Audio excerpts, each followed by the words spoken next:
नमस्कार विद्यार्थी मित्रांनो, मागील तासिकेमध्ये आपण प्रकरण पहिला सुरुवात केलेला आहे। यामध्ये आपण भू हालचालीचे दोन प्रकार पाहिलेलो आहोत। एक आहे अंतर्गत, दुसरं बहिर्गत। परत अंतर्गत हालचालीचे दोन प्रकार पाहिलो, एक आहे मंद हालचाली, दुसरा आहे शीघ्र हालचाली।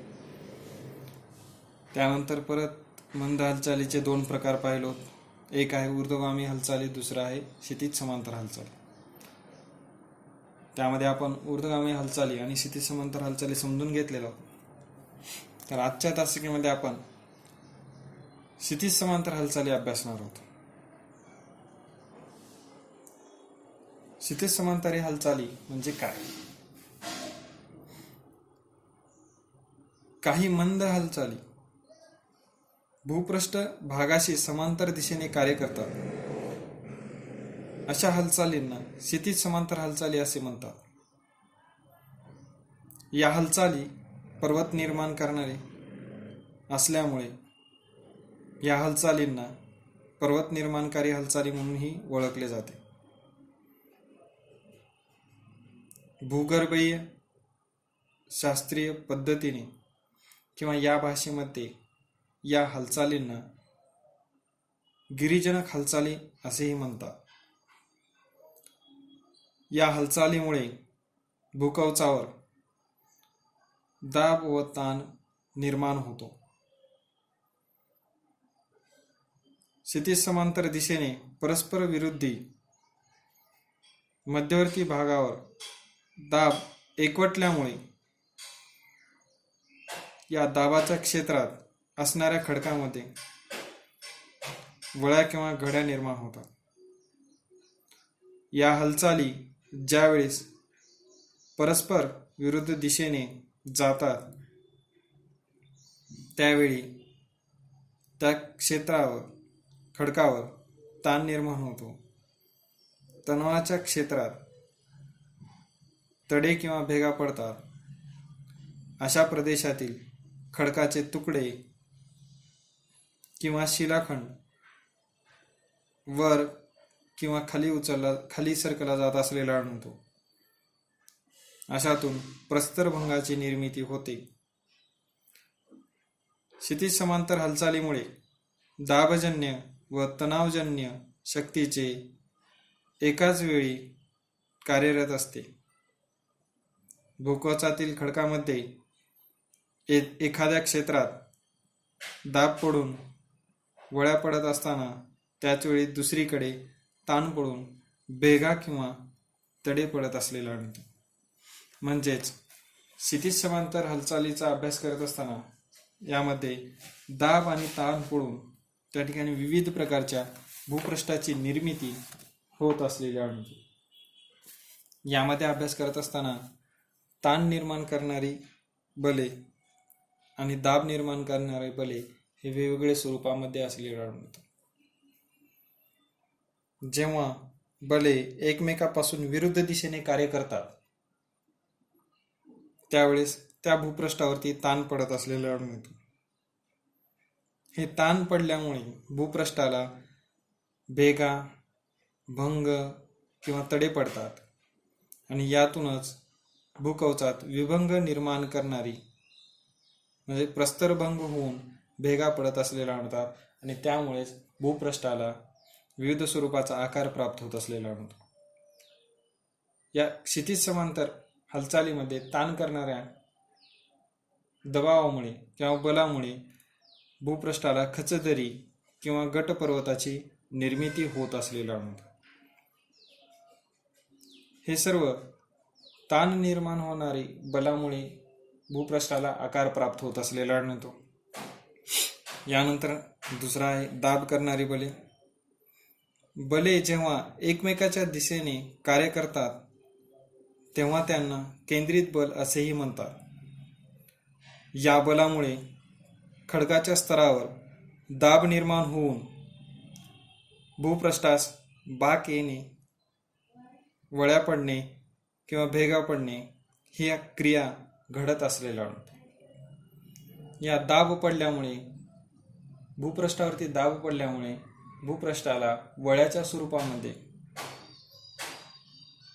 आकार प्राप्त होत असलेला अणू आणि यालाच अनुसरून त्या ठिकाणी आपल्याला वली पर्वताची निर्मिती होत असलेल्या अणू किंवा पर्वताची निर्मिती होत असलेले अणू, यामध्ये आपण नंतरचा घटक अभ्यासणार आहोत वलीकरण. भूपृष्ठातील क्षितिज समांतर हालचालीमुळे लवचिक किंवा मृदू खडकांच्या थरांना वळ्या पडतात, त्या क्रियेस वलीकरण असे म्हणतात. याची दुसरी व्याख्या आहे, क्षितिज समांतर कार्य करणाऱ्या भूहालचालीमुळे भूपृष्ठामधील मृदू खडकावर दोन्ही बाजूने दाब येऊन खडकामध्ये बाक किंवा वळ्या निर्माण होतात. या वळ्या निर्माण होण्याच्या प्रक्रियेस वलीकरण असे म्हणतात. विद्यार्थी मित्रांनो, या दोन्ही जे व्याख्याचा जर अभ्यास केलो तर आपल्याला एक लक्षात येते, भूपृष्ठावरती ज्यावेळेस दाब पडेल दोन्ही बाजूने, काही ठिकाणचा भूपृष्ठाचा भाग हा मृदू स्वरूपाचा असलेला आढळतो, तर काही ठिकाणचा भूपृष्ठाचा भाग हा कठीण स्वरूपाचा असलेला आढळतो. ज्यावेळेस हे दाब निर्माण होईल त्यावेळेस भूपृष्ठाचा काही भाग वर उचलला जात असलेला आढळतो, तर काही भूभाग हा खाली खेचला जात असलेला आढळतो आणि यानुसारच त्या ठिकाणी वळ्यांच्या स्वरूपामध्ये त्याला आकार प्राप्त होत असलेला आढळतो आणि त्यामुळेच या प्रक्रियेला वलीकरण असे म्हटले जात असलेले आढळते. भूपृष्ठाला पडणाऱ्या वळ्यांचे स्वरूप हे अनेक घटकावर अवलंबून आहे. यामध्ये खडकाचे स्वरूप, बलाची तीव्रता आणि बलाचा कालावधी या सर्व घटकांचा समावेश होत असलेला आढळतो. मृदू व लवचिक खडकावर त्याचा प्रभाव जास्त पडतो. ज्यावेळी खडकांच्या स्तरामधून ऊर्जा लहरी मोठ्या प्रमाणात प्रवास करतात त्यावेळी वळ्या निर्माण होतात. वलीकरणाची ही प्रक्रिया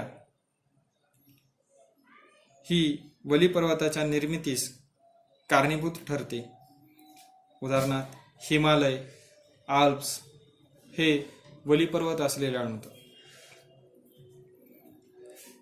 दाब निर्माण झाल्यामुळे भूकवचाच्या दोन्ही भागातील खडक एकमेकाकडे ढकलले जातात आणि तो भाग संकुचित आणि जाड होतो. बलाचा परिणाम झालेल्या खडकाचा प्रतिसाद हा तो खडक किती कठीण आहे तसेच बलाचा प्रवेग किती आहे यावर अवलंबून असतो. दाब निर्माणकारी बलामुळे खडकाला तेव्हाच वळ्या पडतात जेव्हा खडक लवचिक असतो. भूकवचात खोलवर असलेले खडक प्रचंड दाबाखाली असल्याने सामान्यतः ते लवचिक असतात. असे खडक सहसा तुटत नाहीत, तर त्या खडकांना वळ्यांच्या स्वरूपात आकार प्राप्त होतो. खोलवर भागात धीम्या गतीने आलेल्या बलाने देखील वळ्या पडत असलेल्या आढळतो. अशा पद्धतीने हे वलीकरणाची किंवा वळ्या भूपृष्ठाला वळ्या पडत असलेल्या आढळतो. या वळ्यांचा अभ्यास करत असताना वलीचे दोन भागामध्ये अभ्यास करण्यात आलेला आढळतो. या भागांचा अभ्यास करत असताना सर्वप्रथम आपण जाणून घ्या, भूकवचात वळ्या निर्माण होतात. वळ्यांच्या दोन्ही बाजूंना भुजा असे म्हणतात. अक्षीय प्रतल वळ्यांचे दोन भाग करते. अक्षीय प्रतल हे ऊर्ध्व दिशेत क्षितिज समांतर स्थितीत किंवा तिरपे असू शकते. जेव्हा मध्यभाग अधिक उंचीवर असतो व त्याच्या भुजा विरुद्ध दिशेस उतरतात त्या वलीस अपनती वली असे म्हणतात. किंवा वळीचा शिखराप्रमाणे उंची असलेल्या भूभागाला अपनती असे म्हणत असलेला आढळतो. तसेच या उलट जेव्हा वलीचा मध्यभाग कमी उंचीवर असतो व त्याच्या भुजा मध्यभागी एकमेकाकडे उतरतात तेव्हा त्या वलीस अभिनती वली असे म्हणतात. तसेच खोलगट असलेल्या भूभागाला अभिनती वली असेही म्हणतात. अशा स्वरूपामध्ये देखील आपल्याला वलीचे दोन भाग पाहावयास मिळतात. बघा विद्यार्थी मित्रांनो, या आकृतीवरून आपल्याला समजून येते, जेव्हा पृथ्वी पृष्ठभागाचा दोन्ही बाजूने दाब पडून काही भूभाग वर उचलला जात असलेला आढळतो आणि असा वर उचललेला जो भूभाग आहे त्याला आपण अपनती असे म्हणतो आणि खाली खचलेला जो भूभाग आहे त्याला आपण अभिनती असे म्हणतो. तर काही ठिकाणी जर पाहिल्यानंतर अक्षीय प्रतल क्षितिज समांतर हालचालीमुळे अशा स्वरूपामध्ये भूपृष्ठाला आकार प्राप्त होत असलेला आढळतो. या वळींच्या भुजांचा जर अभ्यास केला तर त्या भुजांचा अभ्यास करत असताना काही वेळेस म्हणजे अपनती ज्यावेळेस होते त्यावेळेस त्या दोन्ही भुजांचा उतार हे विरुद्ध दिशेस असलेला आढळतो आणि माथ्याकडचा भाग हा वर उचललेला असलेला आढळतो. त्यावेळेस ही भूभाग अपनती म्हणून ओळखले जात असलेला आढळतो. आणि अभिनती कधी म्हटले जाते, ज्यावेळेस दोन्ही भागाचा उतार हा एकाच दिशेने उतरलेला आढळून येतो आणि त्या ठिकाणचा भूभाग खाली खचला जात असलेला आढळतो आणि त्या भूभागाला अभिनती असे म्हटले जाते. म्हणजेच भूपृष्ठाला दाब निर्माण होऊन आणि त्या दाबानुसार वळ्यांच्या स्वरूपामध्ये आकार प्राप्त होऊन आणि त्या भुजांच्या उतारानुसार किंवा त्या भुजाच्या उंचीनुसार अपनती आणि अभिनती अशा दोन भागामध्ये वर्गीकरण करण्यात आलेले आढळते. या वलीकरणामुळे वली पर्वताची निर्मिती होत असलेली आढळते. उदाहरणार्थ हिमालय पर्वत, आल्प्स पर्वत अशा विविध पर्वताची निर्मिती होत असलेली आढळते. या वळ्यांचा आकार, विस्तार आणि संरचना यावरून वळ्यांचे विविध प्रकार पडतात. हे प्रकार आपण अभ्यासणार आहोत. यामध्ये नंबर 1 आहे सममित वळण. क्षितिज समांतर दिशेने दोन्ही बाजूकडून भूकवचामधील खडकावर येणारा दाब समान असेल तर निर्माण होणाऱ्या वळ्यांच्या भुजा समान उताराच्या असतात. अशा समान उतार असलेल्या वळ्यांना सममित वळ्या असे म्हणतात. मला दोन्ही बाजूचा विचार जर केला तर त्या ठिकाणी दाब हा समान असलेला आढळतो आणि त्यामुळे दोन्ही भुजांचा उतार हा समान असलेला आढळतो. म्हणूनच अशा वळ्यांना सममित वळ्या असे म्हटले जाते.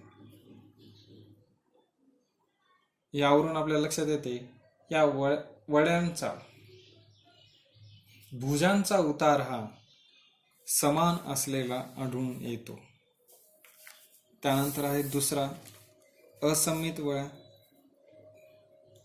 क्षितिज समांतर दिशेने दोन्ही बाजूकडून भूकवचामधील खडकावर येणारा दाब हा असमान किंवा कमी जास्त असेल तर निर्माण होणाऱ्या वळ्यांच्या भुजा असमान उताराच्या असतात.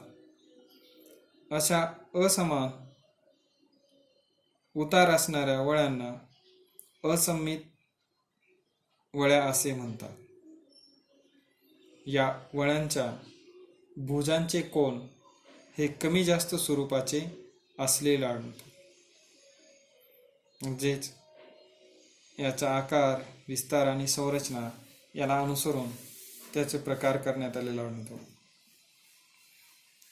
यानंतर आहे नेक्स्ट उथललेली वळी.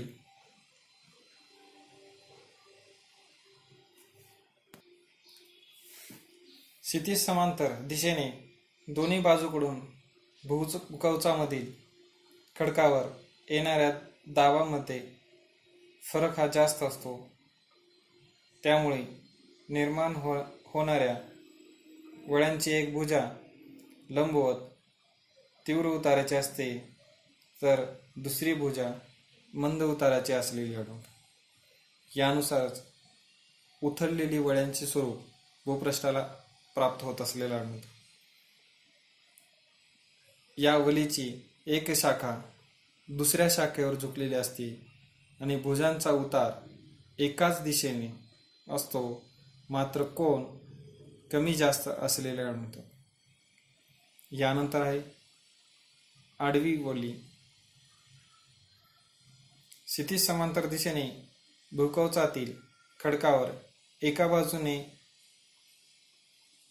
अतिशय जास्त दाब येत असल्यामुळे दुसऱ्या बाजूने अतिशय कमी दाब येत असेल तर या वळ्या निर्माण होतात. वळ्यांचे एक भुजा ही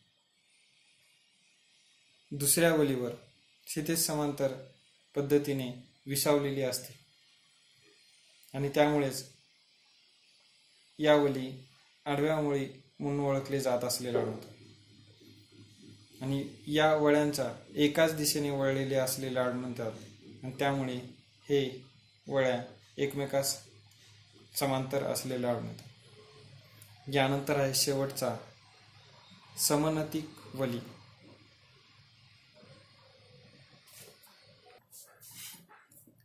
क्षितिज समांतर दिशेने दोन्ही बाजूंकडून भूकवचामधील खडकावर येणाऱ्या असमान दाबामुळे निर्माण होणाऱ्या वळ्या एकाच दिशेने झुकलेल्या असतात व तिच्या दोन्ही भुजा परस्परांना समांतर असतात. अशा वळ्यांना समनत वळ्या असे म्हणतात. म्हणजेच